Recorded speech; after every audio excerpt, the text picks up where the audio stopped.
नमस्कार दोस्तों। एक राजा था जिसके कोई संतान नहीं थी। राजा ने सारे उपाय किए पर कोई काम नहीं आया। तब वो एक तांत्रिक के पास गए और तांत्रिक ने बताया कि आप किसी एक छोटे बालक की बलि दे दो तो आपके घर में अगले साल संतान की प्राप्ति हो सकती है। राजा ने पूरे राज्य में ढिंढोरा पिटा दिया कि जो भी अपना बालक, छोटा बालक मुझे बलि के लिए देगा उसके घर को मैं धन धान से भर दूंगा। उन्हें किसी प्रकार की कोई कमी नहीं होगी। ये सुनकर एक गरीब परिवार का छोटा बच्चा वहाँ राजा के पास भेज दिया गया। उनके परिवार वालों ने छोटा बच्चे की बालक की बलि देने के लिए राजा तैयारी कर रहे थे। तो बलि से पूर्व राजा ने बालक से पूछा कि हे बालक, तुम्हारी अंतिम इच्छा क्या है, बता दो।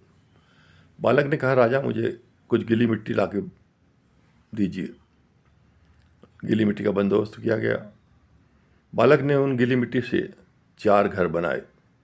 राजा सोच रहा था कि क्या जादू टना कर रहा है, लेकिन बालक ने उन चारों घरों में से 3 घरों को तोड़ दिया।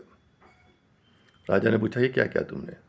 तब बालक ने कहा कि पहला घर मेरे पिता का है, जो सब कुछ जानते हुए पैसों के लालच में आकर अपने बच्चे को आपके पास बलि के लिए भेज दिया। दूसरा घर मेरे रिश्तेदारों का है, वो भी भली भांति सब कुछ जानते थे, इसके बावजूद भी उन्होंने मेरे घर वालों को मनाने की कोशिश नहीं की और मुझे यहाँ तक आने दिया। तीसरा घर राजा आपका है। आप तो प्रजा के रक्षक हैं। प्रत्येक नागरिक का रक्षा करने का जिम्मेदारी आपकी है, लेकिन आपने क्या किया? अपने संतान की प्राप्ति के लिए किसी दूसरे संतान की बलि चढ़ाने के लिए आप तैयार हो गए। आप रक्षक होकर भी भक्षक बन गए। तो ये सब आपके जो कर्म है, जो ऊपर वाले के बही खाते में भली भांति लिखे जाएंगे और इनका दुष्परिणाम आपको आज नहीं तो कल भुगतना पड़ेगा। राजा बच्चे की बात सुनकर बहुत ही दुखी हुआ, आश्चर्यजनक भी हुआ और प्रभावित हुआ।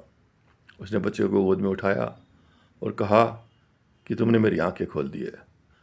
आज से तुम ही मेरी संतान हो, आज से तुम मेरे उत्तराधिकारी हो। और तब से राजा ने उसे अपना बच्चा बना लिया। तो दोस्तों, कहने का तात्पर्य है कि किसी को धमका कर, डरा कर, छीन कर, धोखे से, छल कपट से अगर कोई हम चीज़ हासिल कर लेते हैं तो उस दुष्कर्मों का परिणाम आगे जाके हमें भुगतना ही पड़ता है कि ऊपर वाले के बही खाते में किसी प्रकार का कोई गलती नहीं होने का चांस रहता और भविष्य में सबको ये दुष्परिणाम भुगतने ही पड़ते हैं अपने दुष्कर्मों का। तो दोस्तों, मेरा ये चैनल सब्सक्राइब कीजिए, लाइक कीजिए। धन्यवाद।